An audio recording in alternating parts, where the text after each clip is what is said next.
And as another would-be assassin attempts political violence at a high-profile event involving the president and many of his cabinet members, some are calling for more gun control, but others are saying that's not the issue. Acting U.S. Attorney Todd Blanche Sunday on CBS's Face the Nation was asked about whether new laws are needed to prohibit people from carrying firearms across state lines on trains. He said the suspect purchased the firearms in the past couple of years, and Blanche said he wasn't sure at that time how the guns arrived in Washington, D.C. But the acting U.S. attorney said the narrative isn't about changing the law or making it more restrictive for gun owners. The NRA says Blanche, quote, makes it clear one criminal action shouldn't be used to justify new gun control restrictions on law-abiding citizens.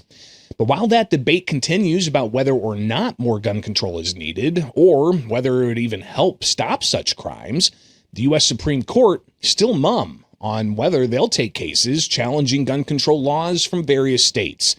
One of the major ones people continue to look for is Duncan v. Bonta, the challenge to a sweeping criminal prohibition in California on long lawful arms that gun owners say are owned by millions of law-abiding Americans.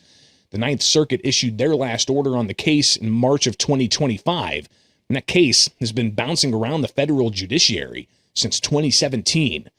That is just one of several firearms-related cases at the nation's high courts, and they have yet to act upon.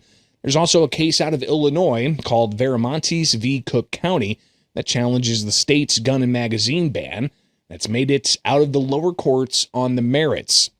Now, the Viramontes case, filed originally in 2022, has also been relisted for conference several times, just as the Duncan case has. But yet there's another gun ban challenge out of Illinois still pending in the Seventh Circuit U.S. Court of Appeals.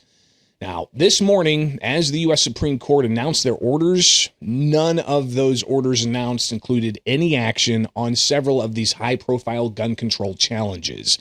Hannah Hill from the National Gun Rights Foundation posted on social media, nothing on the 5 assault weapons ban and magazine ban cases currently pending before the Supreme Court, expecting another relist today, which would make conference number 14 for Duncan and Gator Guns.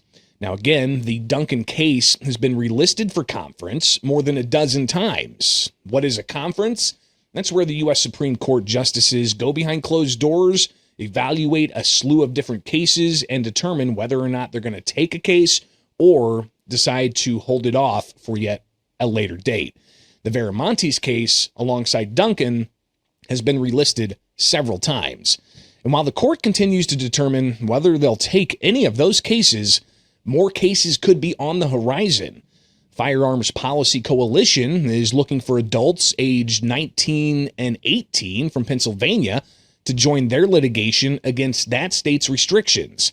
FPC asks in a survey, would you like to apply for a Pennsylvania license to carry and carry a handgun in public for self-defense and other lawful purposes but can't due to the state's 21 and up age restriction?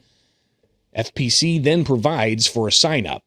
You can expect more on that case down the line. Another case that's expected to be a focal point for the Second Amendment community is plaintiffs filing a motion for summary judgment in a case called Roberts v. ATF. It's one of the Second Amendment Foundation's 3 supported lawsuits challenging the constitutionality of the National Firearms Act registration requirements for short-barreled firearms and firearms suppressors. Now, until President Donald Trump signed the One Big Beautiful Bill Act last July, the NFA established a $200 tax on registration for certain classes of firearms, including silencers and short-barreled rifles. Now, after the One Big Beautiful Bill Act eliminated that $200 tax on those arms, the Second Amendment Foundation and its partners filed 3 lawsuits challenging the remaining registration requirements, saying without the tax, Congress's reliance on their taxing power is no longer justifiable. We'll be watching the federal judiciary closely on those cases and many others that are impacting your Second Amendment.